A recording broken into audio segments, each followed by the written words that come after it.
Welcome to Nasdaq Trade Talks. I'm Jill Malandrino, Global Markets Reporter at Nasdaq.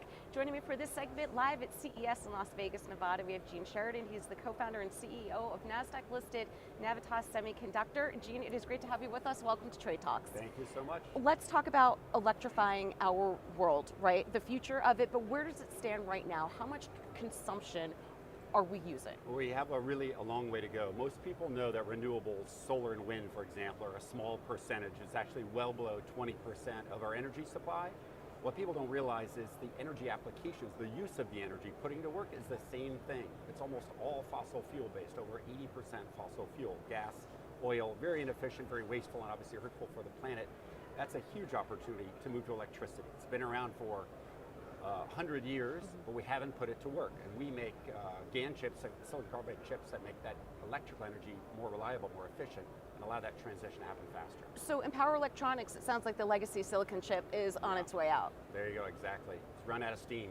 Right, so what's the difference between those older chips and the newer chips that you're manufacturing? Yeah, these new chips called gallium nitride, they're compound semiconductors because we actually figured out how to put two different materials together, make a stronger bond than silicon could do by itself.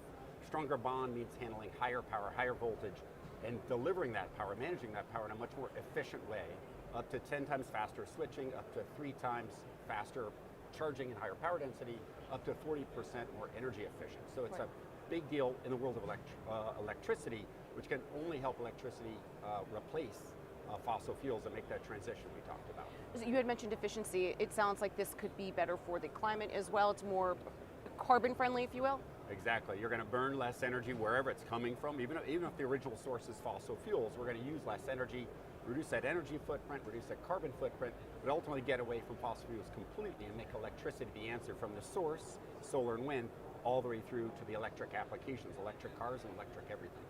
We keep hearing about semiconductor chip supply chain issues or shortages and so forth. Is this new type of chip already in mass production? Yes, it is, and that's the cool thing about it. It actually uses old silicon factories built 20, 30 years ago that are in plentiful supply and might even be mothballed as factories. As silicon goes to more advanced billion-dollar factories, we can use the old ones and retrofit them for pennies on the dollar. Right. So we actually have short lead times, tons of capacity, and you can quickly upgrade, retrofit those older factories to keep it coming for whatever that demand might be in the next decade or two. So when you look further out, do you expect the transition to fully come to these new types of chips? We do. Right now the adoption rate is only at 1 or 2%.